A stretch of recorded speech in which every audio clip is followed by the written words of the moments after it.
Salut Julie, c'est Sandra. Alors, comment ça se passe? Cet exposé, ça me prend la tête, je le sens pas du tout. À qui tu le dis? Bon écoute, j'ai une idée. Ça te dirait d'aller au jardin de l'État? Pourquoi faire?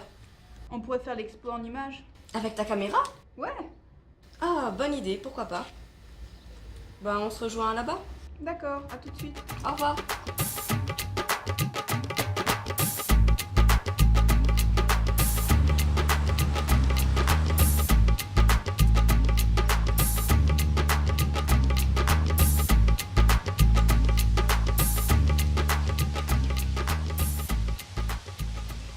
Salut Julie. Bon, toi tu t'occupes de présenter le jardin. Et moi je m'occupe de la caméra, d'accord? D'accord. Regarde-moi ça. Quel matos. C'est bon, je suis bien? T'es parfaite. Bon ben, on y va? attaque.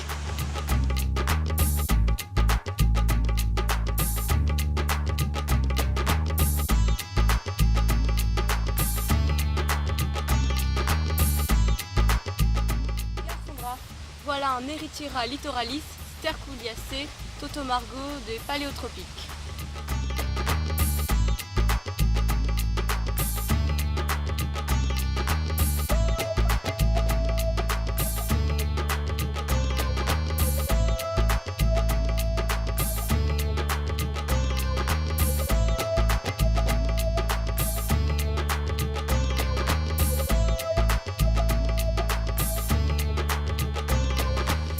Voici un spécimen d'Homo scientificus.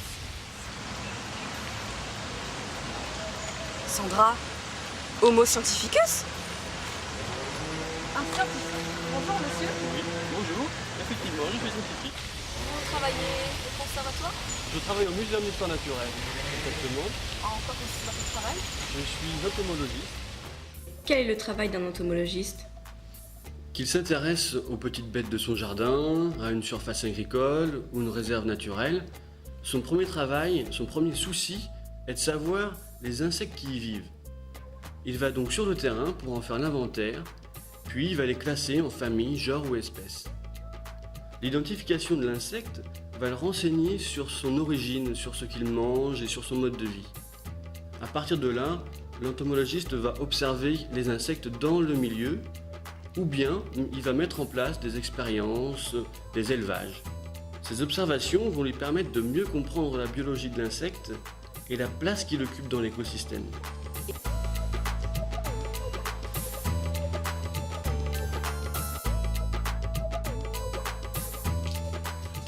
Nous voici dans le laboratoire d'entomologie du Muséum d'histoire naturelle.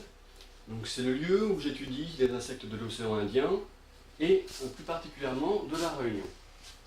Combien d'espèces d'insectes avez-vous trouvé à La Réunion? On ne connaît pas le nombre exact d'insectes qui vivent à la Réunion.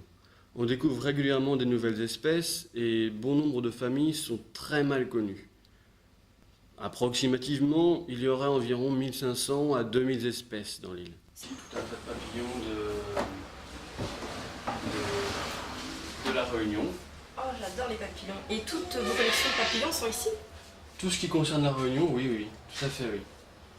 Donc ça, c'est un papillon de nuit qui est endémique de l'île, donc il n'existe que ici. Mais tous ces papillons, ils sont de la même espèce? Ah, alors là, oui, je vois, c'est... Bon, il y a beaucoup de variations, en fait, chez ce papillon, mais toute cette boîte, c'est de la même espèce. D'accord? Donc il y a des blancs au plus foncé, mais tout ça, ça représente une seule espèce.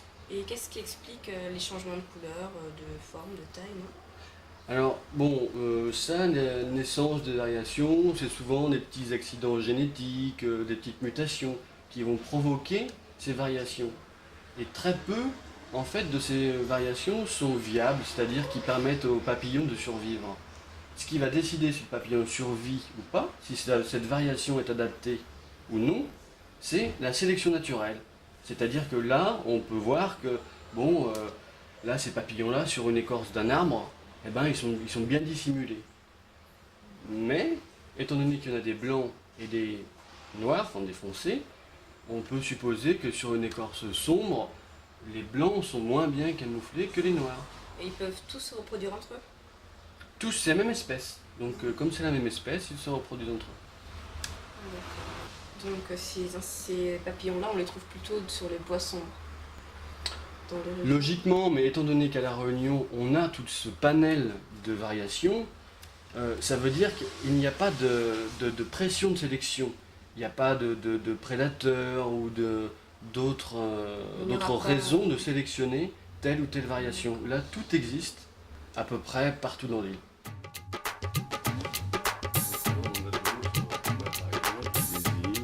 Donc on a par exemple, je parle de Madagascar, celui-ci vient de Madagascar.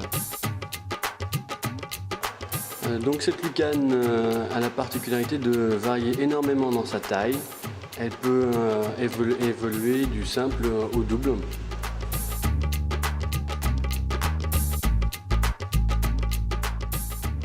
Donc voici un longicorne de Madagascar qui fait partie de l'ordre des coléoptères.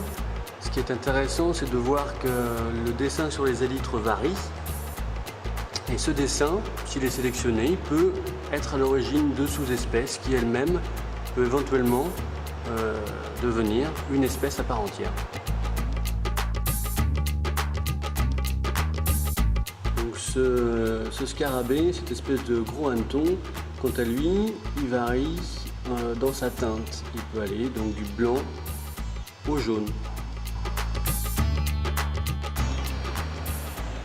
En conclusion, la variation, ce n'est pas une évolution dans le temps. Ce sont en fait les gènes d'une espèce qui vont engendrer des spécimens, chacun porteur d'une variation. C'est donc la nature qui décidera ensuite quelle est la variante la mieux adaptée au milieu, celle qui survivra. Sandra, c'est bon, t'as terminé? Oui, c'est bon. Attends, bouge pas. Arrête de bouger, tu vas l'effrayer. Effrayer qui? La bestiole qui est derrière toi.